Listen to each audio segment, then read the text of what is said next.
So today on Forged Youth Legacy Within, we are doing a little bit of a different episode, and I love these style of episodes. It's Q&A, and I'm here with editor Kyle. Hello, hello. I think that Kyle has the best podcast voice ever, and so I'm gonna drag him on the show as much as I can so we all get to hear I'll do my best. I'll try not to disappoint you. it. So today, Kyle and I have each brought three questions for us to answer that have to do with sports and mental training and all of these different things that obviously this podcast speaks about. And Kyle, do you want to go first with yours or should I start off? I can start off. Okay. Um, I think so. His first question is more specifically to what has changed over the last 20 years with mental health, and I'm just curious what you think is such a significant difference in what's happening now versus, what me and you maybe went through as athletes 20 years ago. Right. Now, I love this question because there is, in a lot of ways, it has changed for the good. There's way more awareness around it. Like when Kyle and I played volleyball back in the day. Back in the day, right? We're not that fucking old, but anyways, went back in the day. There wasn't a lot of information out around mental training. There wasn't tons of coaches who really understood that training your mind is just as important as training your physical body. And then around, Kyle, you said about mental health. And even just like that umbrella, mental health has come so far because when we were young, mental health was still really stigmatized. And so anything that kind of revolved around that, if you were somebody who went to a counselor or a therapy or anything like that, it was like, oh, what's wrong with you? And now we have evolved to a place where going to therapy and going to a counselor or talking about your emotions is starting to become something that is more accepted and acknowledged. And I think both of those play a big part in sports. Yeah, I completely agree. I think you hit the nail on the head there. Um, I think just to add to it as well is that I think it's not only the athletes that are able to be more educated now on it. I think it's also the coaches and every bit of the support staff that comes with it, and Mhm. that includes parents, family, like the the whole approach to it is very much uh, I think just everybody's on the same page now. Everybody understands that it's something that's important as opposed to it maybe being like a weakness, like it was thought of before. And I think a large part of that is just because of the environment that we play sports in now, and Mhm. what's even in the environment for professional sports. I think it's talked Mhm. about way more in the professional environments. More athletes at the highest of levels are incredibly open about what they've either gone through or are currently going through. And Yeah. I think that just makes, you know, athletes and people more vulnerable to be okay with it and to be Mhm. able to accept that maybe a little bit of help in this department is important and it's going to lead them down a more successful path. Yeah, I agree with that. And I think that as well, like there's beginning to be a little bit more accessibility around it. So when we were younger, like talking about mental training now for just to zero in on that versus mental health. When we were younger, it was very, very rare to find a coach who was let's talk about volleyball. We're both volleyball players, a volleyball coach who understood techniques, physical skills and techniques, nutrition, strength and conditioning, and mental training. Like being able to have one coach that knew about all of those was very hard to find. Now, you're still hard to find coaches who kind of hit the trifecta, but there are more and more mindset, like performance mindset coaches coming out to just directly work with mindset. But it isn't extremely accessible. Like it's pretty expensive to put a kid in a mental performance uh, program. I know this, I run one, and it's not like I want it to be very accessible to people because it is so powerful and it's so important both in sport and out. And so I think that that is one of the reasons why this podcast is so important is because here we are bringing the techniques that are talked about in programs and the experience of all these pros and all this kind of stuff to a place where it's accessible for everybody. It's free. Just come listen and put it to action. Yeah, I would agree. I think yeah, it's becoming more and more that way. Even even specifically to, university sports. Most Mhm. university sports teams, no matter what team you're looking at, or if it's somebody that treats the whole department, they usually have somebody in that field that's specifically a mental training or psychologist or somebody that's there to provide that professional support to those teams. Yeah. And, I remember when I played, like, we would get one-offs of stuff like that. Like, oh, this year we're going to try this. Next year we'll try something different. And it was never something that was really consistent, or it was kind of like thrown at us, and then nobody really helped to tell us how to maintain it or to even be successful in it. It was just like, here's an idea, here's a thought. And, it wasn't ever in full detail. Whereas I think now that detail is there, and even when the prices are more expensive to provide that opportunity, more people are interested in it because I think they realize how important it can be for themselves or for their kids or Mhm. whatever is needed for their team even, right? It's a Yeah. whole different approach to how it's looked at now. I love that this leads right into one of my questions. Okay. Okay. My question is looking back at your time as a player, what mental or emotional skill do you wish you had been taught earlier? And how might it have changed your game or your life?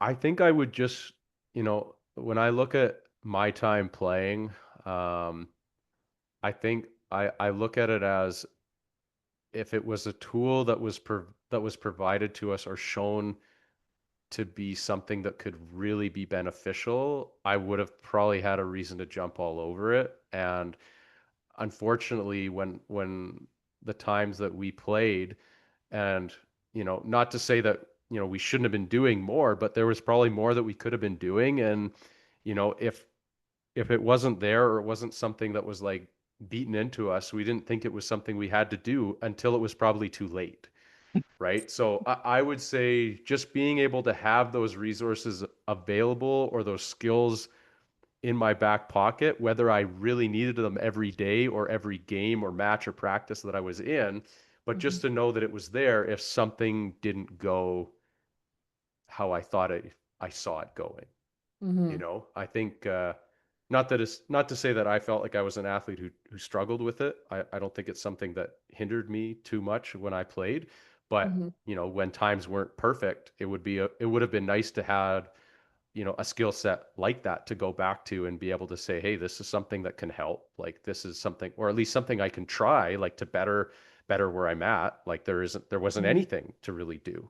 You really ended up dealing with it on your own, or you'd maybe try to talk to your coach about it, but even that in some situations wasn't always the path that you took to Mhm. find that success or to rebound in the situation that you were in.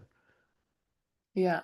Yeah, no, that's true. And like for me, I count myself blessed to have been a player on a team with somebody who was very much about mindset training, performance mindset, mental toughness. Like we would be laying on the floor in the gym doing guided visualizations, and we'd be in a classroom sitting there in front of a whiteboard learning about how our minds and bodies are connected and like all of these things as, 12 to 15 years old. And but one of the skills or kind of mindset switches that I feel like I know now that I wish I had been taught then is that when you are injured as an athlete, you have to you're no longer in the mindset of an athlete. You have to switch your mindset into a recovering athlete, which means that all of that intention and the time and the energy, passion that you were pursuing your sport with before you got injured, all of that has to now go into recovery itself. So, when your physiotherapist is telling you to do those freaking exercises with a band that you don't want to do in the doorway, and it's like, right? Like, nobody taught me how to switch my mindset from running hard for greatness as an athlete to running hard for greatness and healing as a injured athlete. It was just, yeah, go see a physio or ice your shoulder or, it was about an action that I was supposed to take, not a mindset that I needed to step into to help me continually take those actions, if that makes sense. Right. Do you just to follow up to that, do you feel that that was because you hadn't had many injuries before and weren't really sure how to deal with it, or it was just something you felt completely, felt like an unknown, like what do I do now? I I was injured a lot because I grew so fast. Hmm. And so like I had shins, like I grew like almost 7 inches in one year. I dreamed about that kind of a year. No, Never happened. but literally, I grew almost 7 inches in 1 year. And so I had shin splints like crazy. My back hurt, my shoulder was like just bung, right? And I had the adults in my life, whether that was coaches or parents or whatever, they knew enough to tell me to ice it. Okay. Or the my physio or my chiropractor, like he's probably gonna listen to this episode, Jacobs.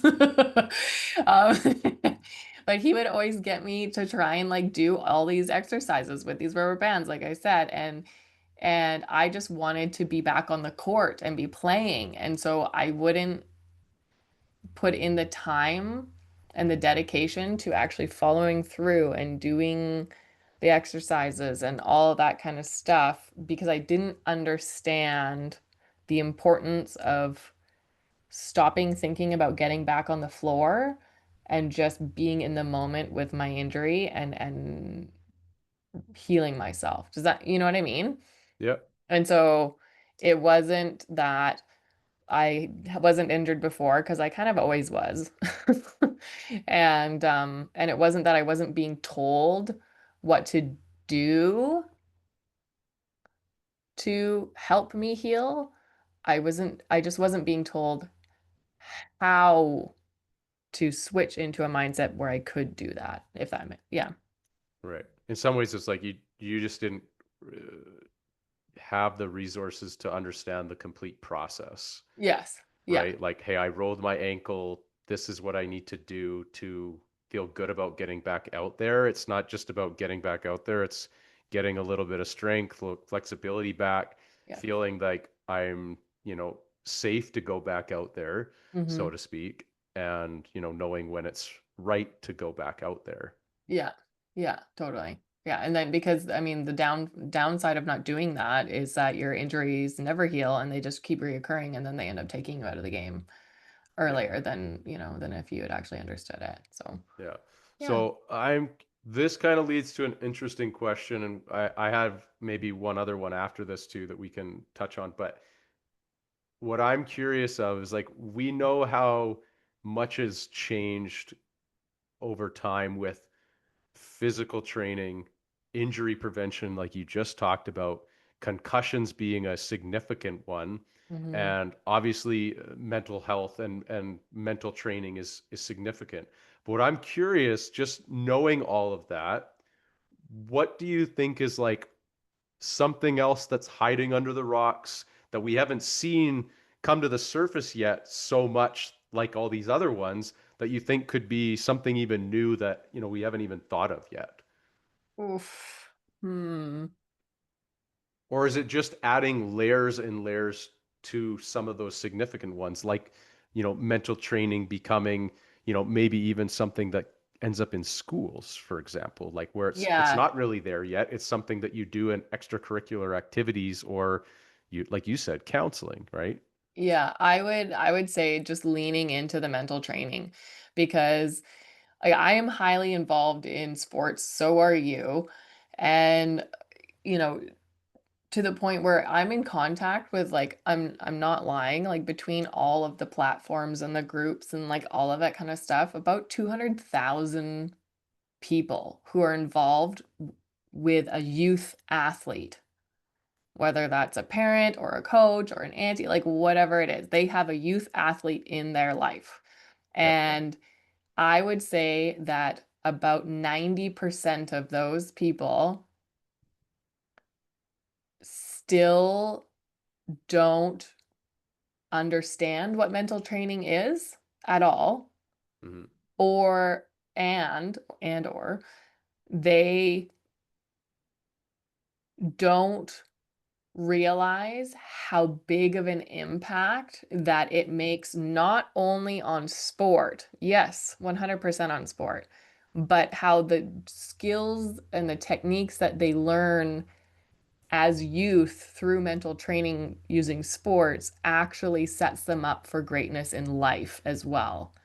It's like you're teaching, like you said, life skills, like you're teaching Yeah. all these powerful life skills to these youth who, in any other regard, are not going to give a shit. If you're trying to teach them life skills, you are listening, you youth, and you know exactly what I'm talking about. If we're telling you how to succeed in life, you're like, okay, whatever, mom. But if we are saying, here's something that you can do that is going to make you win in your sport and get drafted to university, and all of a sudden you're like, hell yeah, sign me up for that.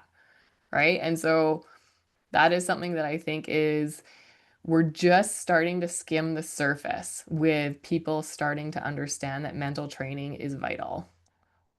Yeah. I think a big part of that is just that there's so many different ways to approach it now Mm, because as as we know as athletes or as coaches, it's never one way that's the only way to do it. It has to be, yeah. you have to try different ways because athlete number 1 might not grasp the first concept and if you can all of a sudden give them something else that's right up their alley, then it works for them. And, in anything we do, having a little bit of success after a grind to get there is a very good feeling. So, whether that's mental training or in any, avenue of your life, finding a way to have that success through something that's significant in my mind. So, Well, 100%. I think too that I need to stop saying I think. It's like I know. do you know? Convince me. Reframe. Okay. No, but mental training also brings up an opportunity for youth athletes to start to consider what success actually looks like to them. Absolutely. Whereas, like, a lot of times we aren't quite sure what that is. We, as young athletes, and even as like adults, really, we put success around an outcome. Hmm. And that isn't necessarily what it ends up being, what your definition of success ends up being after you start to realize all of these different like mental training techniques and how they apply to life and who you are. And so that is a really important piece. And the fact that being mentally tough isn't an outcome. Being mentally tough, having that mental grit, being a gritty athlete, it's a lifestyle. It's a choice every day that you have to make. Every moment that comes up that's hard, that you're like, "Oh, no, I need to lean into this." Right? So, Yeah. yeah, amazing. This is fun. Editor Kyle. Here's one for you as a coach and me as we'll put our coach hats on right now. Okay. Okay. So as coaches now, How do we balance pushing athletes to perform at a high level with making sure they still feel seen and supported as humans first?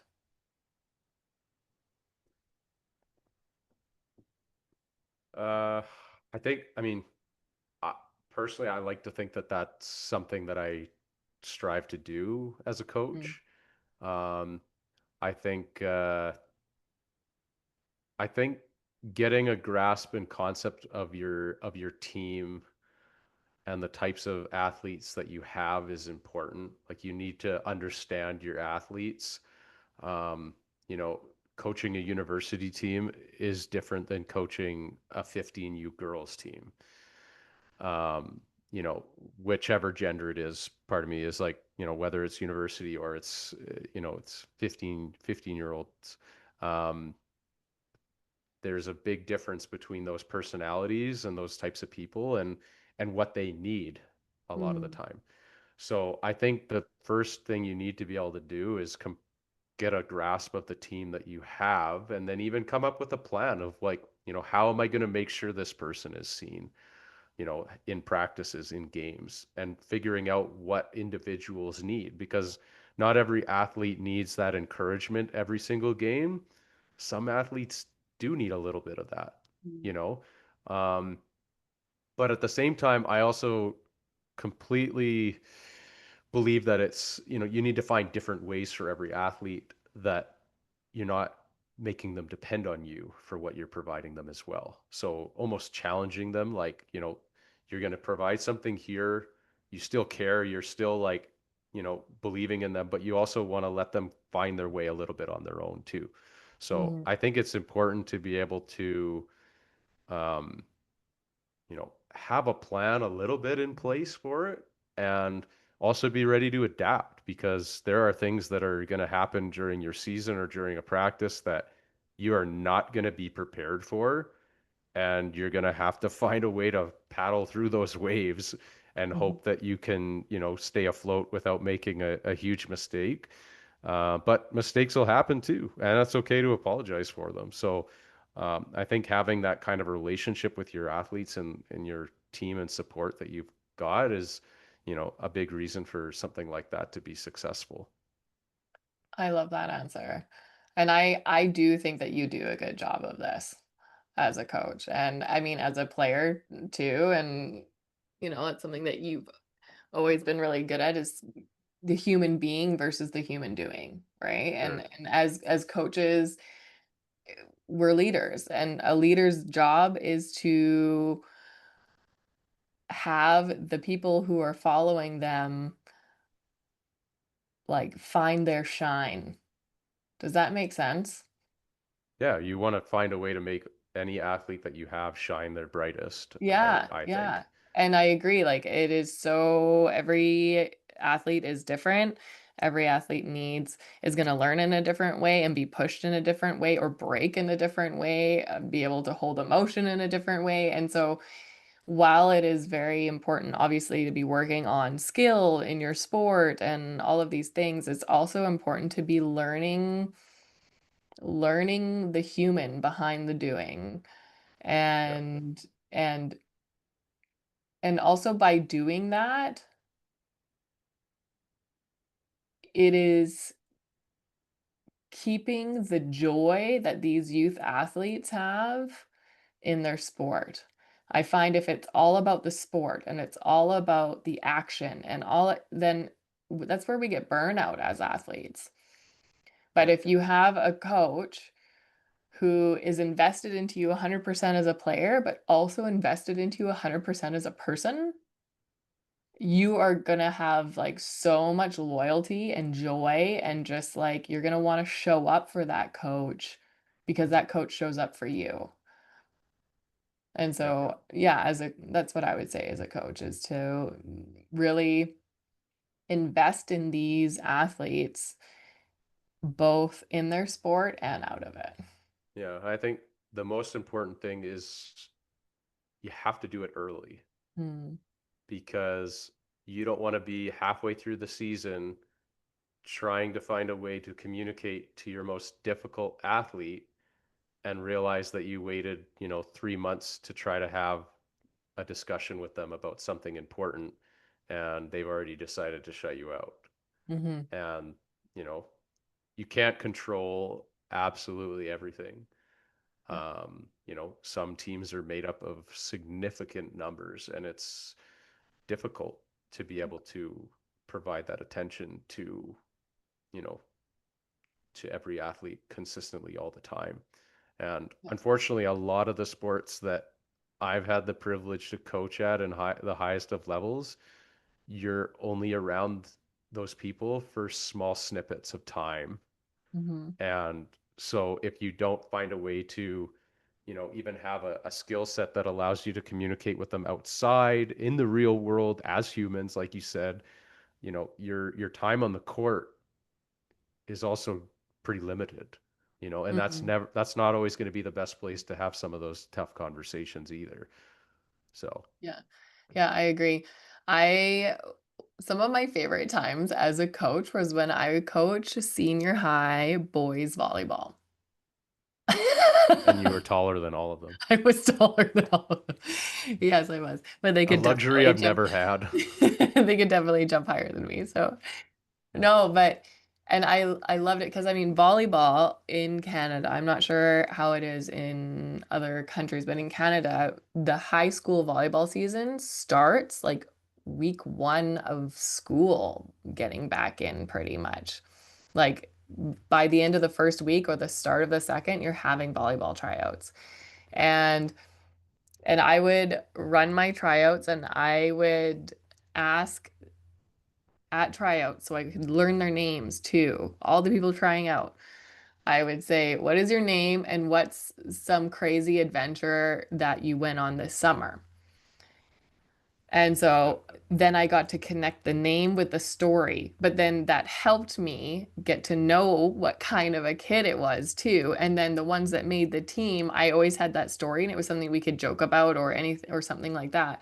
And then I I would have a team bonding experience and we would go to the corn maze. Yes, I live in a little country podunk town.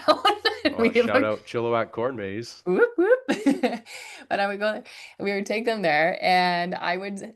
This sounds terrible, but it's okay. I got permission from parents, everybody. I would strap them, their hands together. I would make them all go in a circle and just like put their hands in like they would for like a massive high five or whatever. And I would strap their like wrists together. And then I would say, okay, have fun, go through the maze. And then they would have to walk through this corn maze at night, like, and they'd untangle themselves so that they were all out in an open circle, which was funny to watch at the beginning, right? And then I would watch them go through this maze because it gave me a lot of insight into the different characters and emotional regulation and like all this kind of stuff for these athletes so that I would know going into the season how they respond and react and like all those things. So it was extra intention and time on my part as a coach to like take them to go and do this and all that. But that built rapport, number one, between me and them. It was Yeah, fun. And it gave me complete insight into how to navigate that athlete for the rest of the season. totally. Yeah, that was a massive tangent, but it was so fun. No, the corn maze. Shout out. Um, so either something that's either something now or something you want to try. Is there a remedy that you would say you swear by? Like for mental training or something that like makes you feel good about your day to day that you've Mm. either tried recently or like something you're like, hey, I heard about this. I'd really like to try it. And then you get back to me. But like something that you feel that you swear by right now as a remedy that makes a huge difference in your day to day. Mm. Um, a mental like training technique that I use every day that helps me every day is visualization. And it's not like looking at some what do you call those, dream boards or vision board, Yeah. right? With all the outcomes that I want on it or like anything like that. It's almost like a guided meditation, but I'm the one guiding it in my own head. Okay. And so I walk through what I want to either accomplish in that day, if it's going to be a big day, or if it's not going to be like a massive day, then I will do it for my like bigger picture, if that makes sense. Okay. And then I walk through the skills that I have that are moving me towards being able to do that to the best of my abilities. And then I tie in all of my senses for how does it feel when I'm in that moment? What am I hearing when I am about to, record a podcast with Mr. Olympia or like, like whatever, right? Yeah. Like, like all of those things to get me, because our brains don't know the difference between reality and imagination. Like that's why we wake up in the middle of the night, like screaming sometimes because we think a dream is real. Like our brains just don't know. Sure. And so when I'm visualizing, I try and get as much into my imagination as I can about what I am visualizing about. And then I also go, okay, what are the struggles that I'm going to encounter on my way here, or that might come up, or that, and how am I going to deal with those struggles? So that all of that is going on in my brain and I'm practicing it in real time, basically, but just in my head. And then the more that I do that, the more I'm training my body and my mind to make my imagination real. Okay. And that is something that I use every day. Would you only visualize the good outcomes, or would you visualize like if this happens and this goes wrong, what am I going to do? Both. Yeah. Yeah. Yeah. Both. Because that's one of those struggles that could come in, right? Is okay, this whole situation could go totally horrible. And if if that, then what? And it's like, Right. okay, well, does it take away any of my value as a person? Does it, all of those things? And then you're able to get yourself to a place with your controllables that it doesn't matter what the outcome is, because at the end of the day, you did everything you could. Yeah. Yeah. Yeah. What about you? What's that answer for you? Um, honestly, I don't know if I have anything that I specifically swear by. Um, I mean, to touch on the visualization part, I would say I did a little bit of that when I played, um, where you would just I would catch myself trying to visualize some good outcomes, and just feeling good about how I was playing, like visualizing playing well, doing good things, winning games. And then like I would use it a little bit when I played, where like I would almost think ahead of the game to be like what's coming and like visualize, okay, if the ball goes here, I'm gonna have to do this, or if it goes off the block, this is my next step of what to do. Um, being a defender in volleyball, which was most of what I did as a libero, there was always a lot of unknowns. There was, this is where I need to be, this is my spot, but like it could hit the block and go up. It could hit the block and drop down. And, I would try to play some of those scenarios in my head as it was all happening so that it wasn't a surprise. Mm, Because otherwise you're constantly trying to play catch up with a lot of that stuff. And I found it was a good way to stay ahead of the game and felt that it slowed the game down for me. I remember my first year playing university ball, and it was like I felt like everything was so fast, and like halfway through that first year, everything had slowed down. Everything had mm. come back to like what felt like normal speed, and it didn't seem like, I was watching, fastballs fly by me constantly. So, um, in volleyball, when I was playing, or any sport really, even when I played hockey, I would say that was something that I use. But for like every day right now, I'm just trying to find different things to try. Mm, Um, you know, Walking during the day, listening to a podcast, finding a way to read. once or twice a day, and just trying to find what feels good about some, things that I believe are important. I think they're good things to do daily, and trying to make a point of being able to do them and seeing how that feels doing it on a consistent basis. Um, as athletes that we were when we were kids, it's a lot harder to have that same structure and routine that we were so used to, where like we knew we had a sport 2 hours a day, every day, pretty much. Yeah. Right. And on game I know. days, it was like, okay, if it's a 2 hour game, you've got 2 or 3 hours before, you're like preparing physically, mentally, you're eating right. All that stuff is kind of out the window. And I mean, what's funny to me that I do, and I just don't do it as often, is when I play any rec sport like hockey, golf, volleyball, whatever I do, I honestly treat my preparation that way. Like if Hmm. I'm golfing tomorrow morning, I'm going to bed early, I'm getting up, I'm eating well. If I'm playing in a volleyball tournament, I'm probably stretching 4 or 5 days before to make sure that my Me body too. is ready for it. And I'm like, okay, these movements might hurt, so I'm going to do a little bit of them beforehand. Yeah. And I think that's just something I naturally took and it felt good to do it. Like, when I played adult hockey, I had a playlist that I listened to in my car every time I drove to the game. Yeah. That was very basic, but it was like something I did. And I was like, oh, I had a Yeah. good game. I'll keep doing it. Like, you Yes. know, not crazy superstitious, but sometimes you find something that works and Yes. you want to stick to it, whether that's food, music, whatever it is. There's so many different versions of what I would say being superstitious is. And, sometimes you take that even into like your daily life for work. Like, hey, I had a bad day. I want to get back on track. I'm going to do this, this, and this to make tomorrow's day feel a little bit better. Yeah.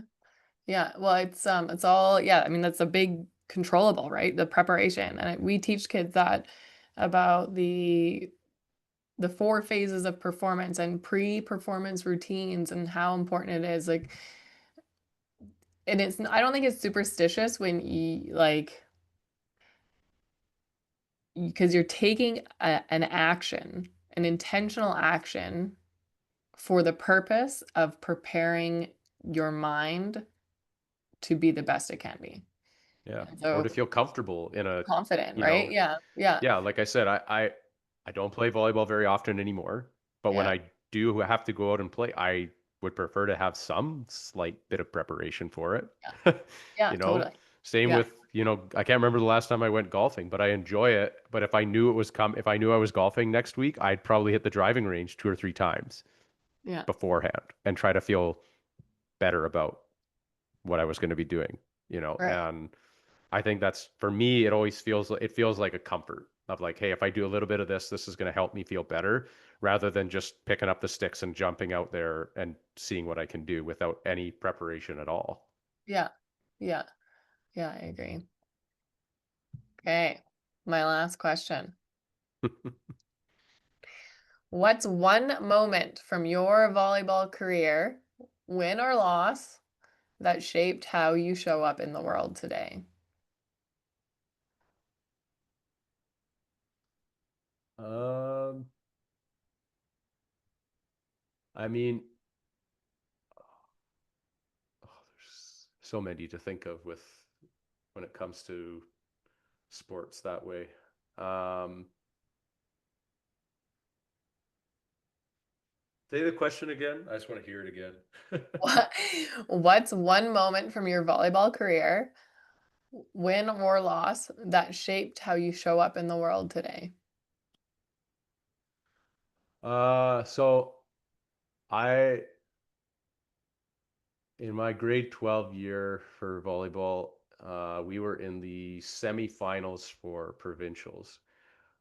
We had gone into the tournament ranked, I think, number one or number two, and we were we hadn't I don't think we lost a game all tournament yet, and we were in the semifinals, and it went to five, so best of five, and we were down 14-11 or 14-12 in the fifth. The fifth set only goes to Oof. 15. So basically one single mistake in this moment meant we lost, meant the dream we had attempted to achieve for the last 5 years as high school athletes was potentially going to go away.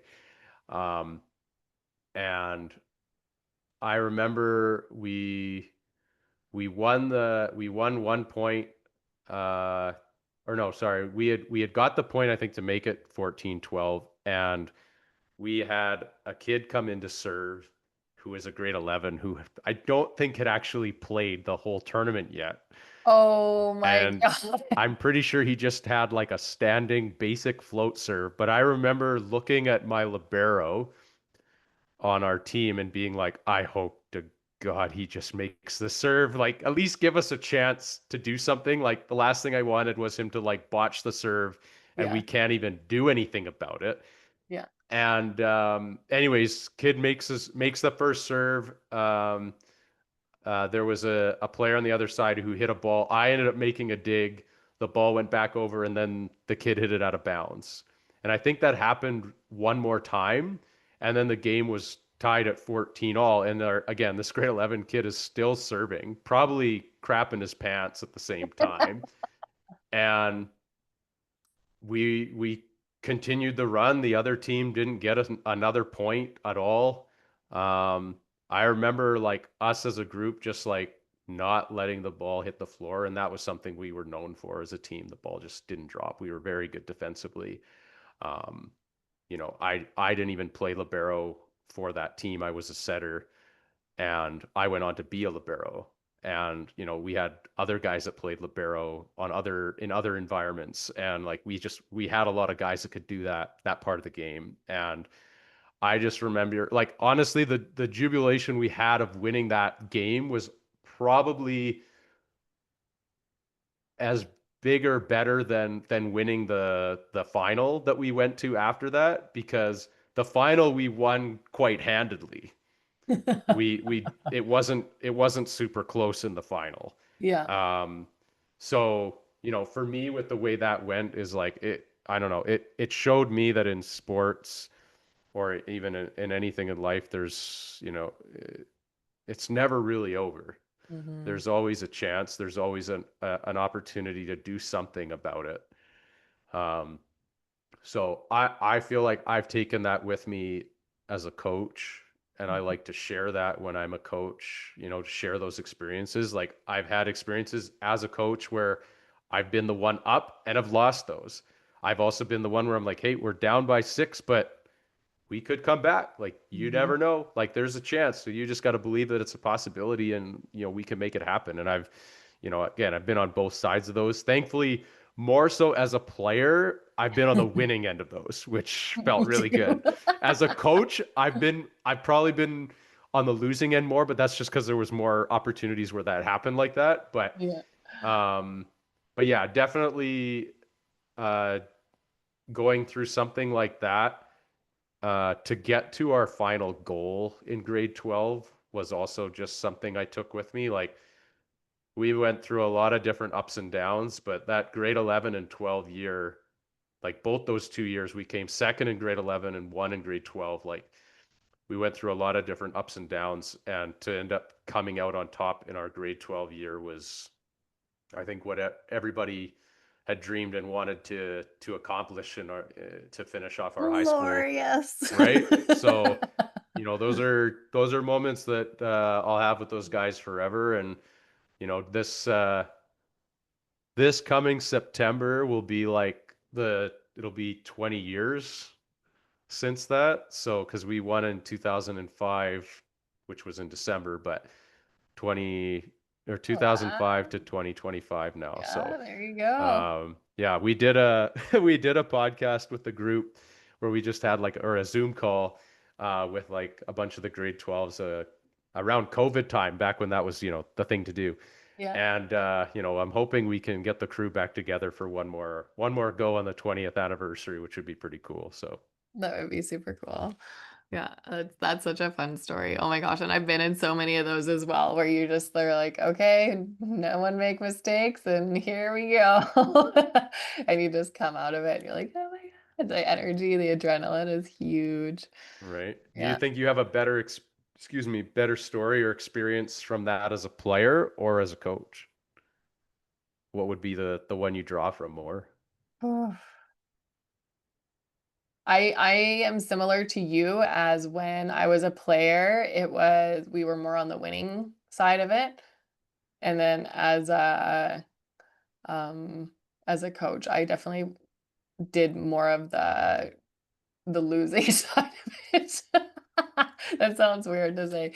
But no, I agree. Like it is always because of those moments though. I have definitely moved through life without the thought that, oh, it's too late. Hmm. Like I just don't have that thought until it is like completely over. Like there's always an opportunity. There's always a chance. You can work hard, you can put, all that kind of stuff. So yeah, yeah, Yeah. definitely. Well, and I think, I mean, for me, I feel like you'd agree with this, but I think if for in that particular situation, if we had lost, I would have felt like we didn't play our best and that's why we lost. Mm-hmm. And yes, the other team I think played well, but like I don't think we played to the level we should have played to. So to lose it like that would have sucked. Mm-hmm. And in my even in my university career, when I look back, the best we did was third in Canada West, which was our league, and then third in nationals that same year. And I remember we lost in the semifinals uh, to the eventual winner, and I don't remember us being like crippled losing that semifinal because I think we Mm-hmm. played as good as we could play, and the other team was just a little bit better. And Yeah. sometimes that's just what happens, Yeah. and sometimes it's okay to feel that way as well. It's not a fun feeling, but Yeah. sometimes that's just the way it goes. And when you're the underdog, everything has to align for you to win, right? Hence the Yeah. team that lost to us in that semifinal. They were that close. They had everything until like that very last point. And that's what would have been the story is the underdog came through if they had beat us. But Mm-hmm. thankfully Yeah. we were able to finish on top. So Yeah. Yeah. And I want to speak to something that I learned from my volleyball career that has shaped how I show up in the world today. And that is my work ethic. I was on a team that we worked hard, like so hard. Well, we called our old coach Sergeant Hardcore, and like our strength and conditioning, we were strong and we were conditioned. We ran so much and worked so hard before we even put up volleyball nets. We were so friggin' tired before the nets would even go up. And then when we played volleyball and practiced, we were practicing with a super tired body and we mm, had to control our minds to get over it and do it. And then right, even if somebody on the team was still finishing a set of lines or was still shagging a ball or was still like all of these things, then we weren't allowed to like get water or be still.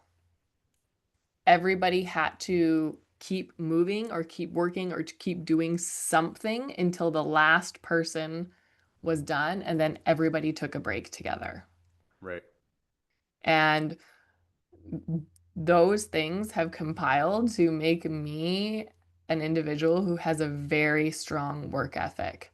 And say I'm working at an office somewhere and everybody's gone home. I'm about to go home. It's been a long day at the office and I look and I see and there's somebody still in their office working. I will go, like I've done it before. This is back when I worked in corporate or whatever.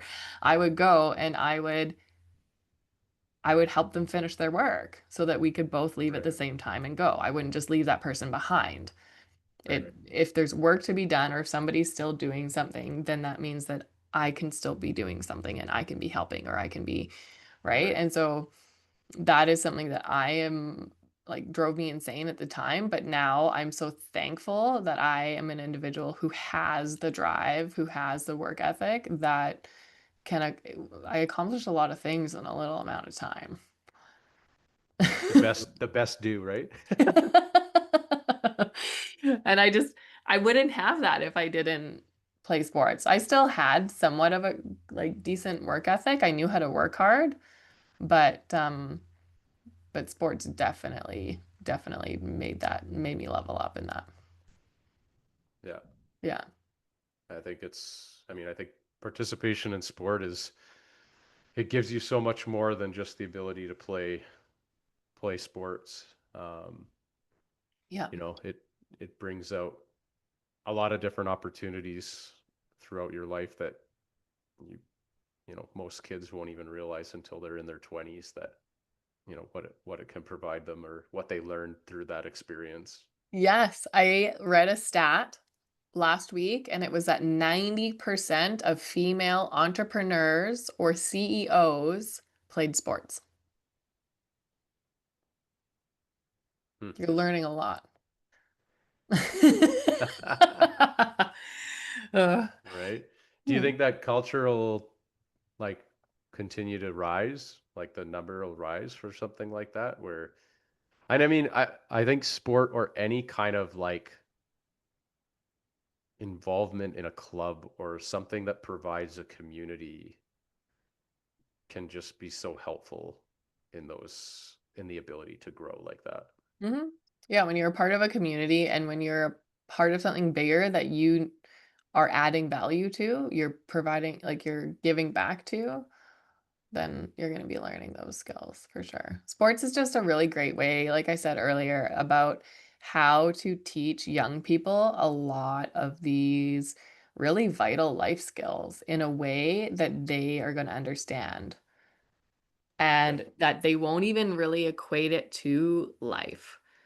Like when I was learning those skills and techniques and stuff when I was like 12 to 15, I didn't realize how much those became second nature and how much I ended up using those later to pull me out of some of my darkest times. Like I just didn't even realize Mm, it until now as a grown ass woman who is like doing mental performance training for youth athletes. I was like, "Oh my God, that's exactly what I was doing in those moments when I wanted to like not be here anymore or whatever, right?" And so it's just a really mental training with youth athletes. It's just a really beautiful and powerful way to get vital information into the archives and that will last the test of time for them.